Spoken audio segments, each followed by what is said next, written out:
जय जगन्नाथ फ्रेंड्स। तो फ्रेंड्स आज आम घरे गोटे नुआ प्रकार पांपड़र रेसिपी बनवा चाहते।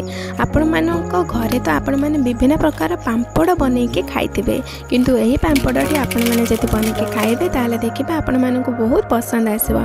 तो फ्रेंड्स आज आम घरे बनवा पेज पांपड़। आपण मैंने ना शुणिक ही आश्चर्य हो जाते, किंतु आपण मैंने यही रेसिपी को घरे ट्राए करते देखिए बहुत पसंद आसो। ता पूर्व मु वेलकम करुच्ची मोर यूट्यूब चैनल प्रगति किचन को। तो फ्रेंड्स आपण मैंने जब मो चैनल नुआ अच्छा तेज सब्सक्राइब करदे को अनुरोध। चलतु यार रेसिपी को स्टार्ट करिया।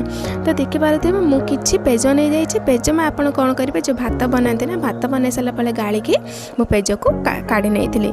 एवं आसतु आम गोटे कंसा नेबा। कंसा नहीं सारापर आम पेज को गाड़ापी गोटे चा छणा नेबा। से चा छणार ये पेज को गाड़ी नेबा जहाँद्वारा जे से पेजर जी किसी गुंड बा अलिया थी बाहरी पड़ो।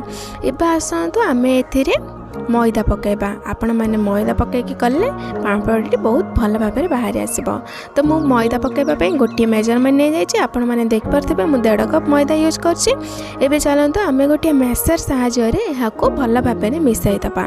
तो फ्रेंड्स आपण मैंने बनवाई मैदार क्वांटिटी कम अधिक करें। तो देखिपे जे आमर मैदा एवं पेज बहुत भल भाव में मिसी सारी। यार माने आमर पांपड़ बनवाई जो भाव में कंसिस्टेंसी दरकार से भाव में हो सारी। तो ये चलते यहाँ साइड करनवा। एवं आसतु आम ए कि मसला ऐड करवा। मसला मध्य प्रथम आपण मैंने 2 चामच जीरा देदेवे। जीरार क्वांटिटी अधिक करेंगे। एवं आसतु आम ए कुटा जाइथिबा घरे आपण मैंने जो सुखिला लंका कहते से सुखिला लंका को मुझे 1 चामच पकई नहीं। एवं ए 2 चामच राशि पकाई नहीं चोपा छड़ा राशि। एवं आसतु आम फ्लेवर आने जो कुटिकी रखि कंचा लंका आपण मैंने जब पकेबा ना यार बास्ना सहित पांपड़टी बहुत टेस्टी लगी था। यही समय आपण मैंने गोटे डंकी साहाय्य मसला को भल भाव में मिसाई देबे। तो फ्रेंड्स देखिपे जे से मसला एवं पांपड़ प्रस्तुत करने जो भाव में कंसिस्टेंसी दरकार से भाव में आम मिसाई देइचंती। तेबे यहाँ चलतु साइड करके रखिनबा। आम पांपड़ बनवाई आम किसी प्लेट यूज करवा। प्लेट आपण मैंने देखिपे स्टील प्लेट यूज करें। नचेत आपण मान घरे जो फाड़ा अच्छे ना, जी डब्बा फाड़ा से डब्बा फाड़ा जी यूज करेंगे तो बहुत भल भाव में बाहरी जाए।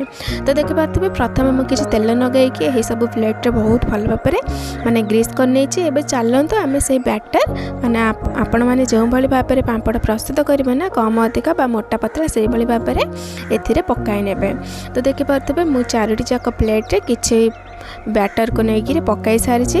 एबे चलतु यह आम सिझाइबा स्टीम दबा। स्टीम दबा को आपण मैंने डायरेक्ट इडली करार स्टीम देके करें, नचेत यही भाव में करें। प्रथम गोटे कढ़ाई ने, कढ़ाई अल्प पानी पकई ने। पानी पकई सारापर आपण मान घरे जो भाव में जो कंसा टाइप्र गिना थाए ना, से गिना टी आणिके मध्य रखिकी घोड़ाई ने आपण मैंने यहाँ गरम हाँपी छाड़देवे। गरम हो सारापर आपण मैंने यहाँ ऊपर गोटे प्लेट रखिने। प्लेट रखा द्वारा से गिनाटी हल्ब ना। एवं चलतु आम जो पांपड़ प्रस्तुत करने जो रखी थे ना से गिनारे से बैटर को आणिक मध्य रखिनवा साइज करके। एवं ढाकुणी घोड़ाई दबा। ढाकुणी घोड़ाई सारापर यहाँ 2 मिनट जाए कुक करेंगे बा रांधे। देखिपे 2 मिनट है आमर पांपड़ जाक बहुत भल भाव में स्टीम बा रांधि हो सारी। तो देखिपे फाड़ मु यूज कर फाड़ यूज कले बहुत भल भाव में बाहरी सारे। तो देखिपे आम पांपड़टी हो सारी। आपण मैंने गरम थी अवस्था ही यहाँ काढ़े, नचेत पांपड़टी बहुत भल भाव में बाहर एवं खंडिया खंडिया होकर बाहर। किंतु देखिपे जे यही भाव में चामच साहाय्य काढ़ले आपण मानकर पांपड़टी बहुत भल भाव में बाहर जाए, किसी भांगे ना। तब यही भाव में आपण मैंने सब पांपड़ को प्रस्तुत करके काढ़ी पारे। तो देखिपे मु प्रथम जो स्टील जो बसई थी ना सेटा मु आगरू ही काढ़ी नहीं। काढ़ा द्वारा से किसी प्रॉब्लम है से मुझे डब्बा फाड़ा यूज कली। डब्बा फाड़े आपण मैंने देखिए यार पांपड़टी बहुत भल भाव में परफेक्ट बाहरी जाए। ଏବେ ଆସନ୍ତୁ ଆମେ ଗୋଟିଏ ଜରି ପକାଇ ନେବା। ଜରି ପକାଇକି ଆପଣମାନେ ଏହାକୁ ବା ସେହି ପାମ୍ପଡ଼କୁ 2 ଦିନ ଯାଏ ତଳେ ବା ଫ୍ୟାନ୍ରେ ଶୁଖାଇ ପାରିବେ, ନଚେତ ଆପଣମାନଙ୍କର ଖରାରେ ମଧ୍ୟ ଶୁଖାଇ ପାରିବେ।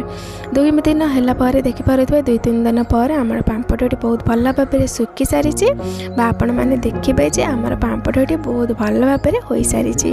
ଏହିଭଳି ଭାବରେ ଆପଣମାନେ ଘରେ ପେଜରେ ତିଆରି ପାମ୍ପଡ଼ ପ୍ରସ୍ତୁତ କରନ୍ତୁ, ଦେଖିବେ ଆପଣମାନଙ୍କୁ ବହୁତ ଭଲ ଲାଗିବ। ଏବେ ଚାଲନ୍ତୁ ମୁଁ କିଛି ଛାଣିକି ଆପଣମାନଙ୍କୁ ମଧ୍ୟ ଦେଖାଇ ଦେଉଛି।